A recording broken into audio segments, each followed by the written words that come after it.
The Switch is a Zelda machine. The Wii U is a Zelda machine. Which is better? Why do I have two copies of these?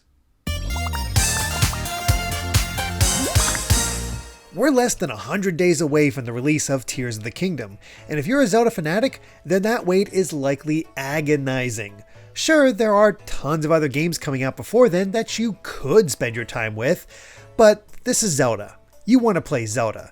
And fortunately, there's a lot of Zelda to play on the Switch. We just have to dive into our backlog.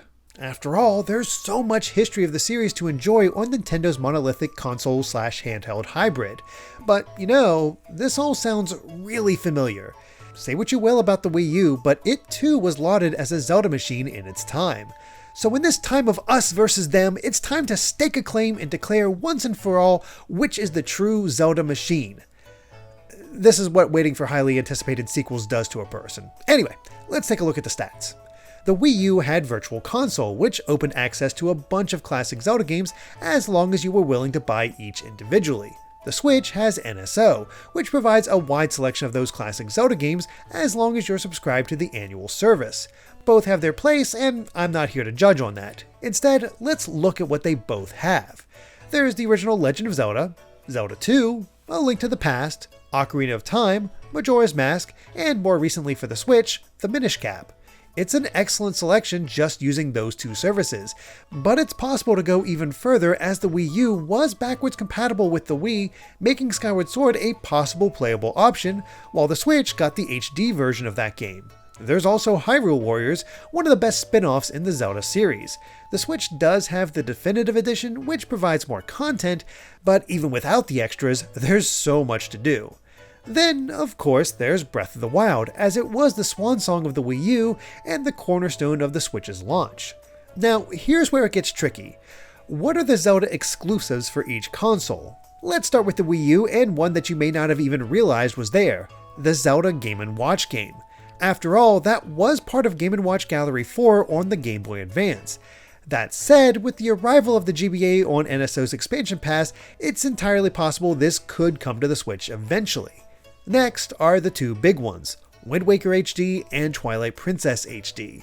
How Nintendo hasn't ported these to the Switch yet when just about every major release on the Wii U has, is a straight up mystery. These are arguably the definitive versions, which makes them an even bigger feather in the Wii U's cap. But what's truly impressive is the Wii U also had the DS Zelda outings thanks to the DS Virtual Console and the Gamepad. This made it completely possible to play both Phantom Hourglass and Spirit Tracks, something that would likely never happen on Switch without some serious reworking of the fundamentals of those games. Or maybe the Switch successor will include a stylus to make DS and 3DS emulation more viable. That's a think piece for another time. Finally, there's the most important Zelda game of all time, Link's Crossbow Training, available thanks to Wii backwards compatibility. It's a fascinating mix ranging from the obscure to some of the best entries in the series, making for 6 Zelda titles exclusive to Wii U over the Switch. But what does the Switch bring to the table? Well, the recent inclusion of Game Boy and Game Boy Advance games to the NSO has done wonders for the Switch's library, as this not only included the original Link's Awakening, but both Oracle of Seasons and Oracle of Ages are coming to the service soon. The Game Boy library is no slouch when it comes to Zelda titles, and the Oracle games are some of the best that few have played. But even before this, the Switch got the Link's Awakening remake, though I'll be counting that as one game between the original and this version. Otherwise, the Switch has more Zelda spin-offs, like the indie-developed Cadence of Hyrule and the Breath of the Wild-focused Hyrule Warriors Age of Calamity.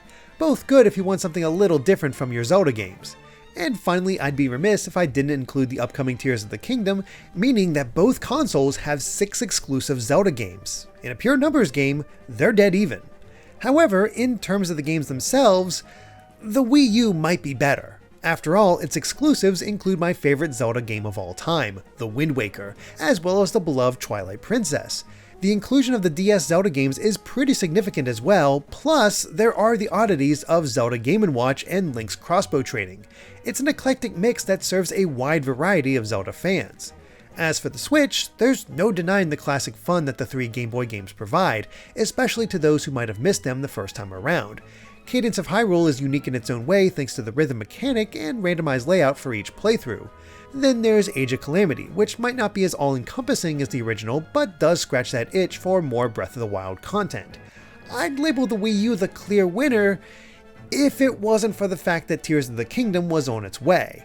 We may not know much, but an expansion and refinement of the ideas in Breath of the Wild is too enticing not to take notice of.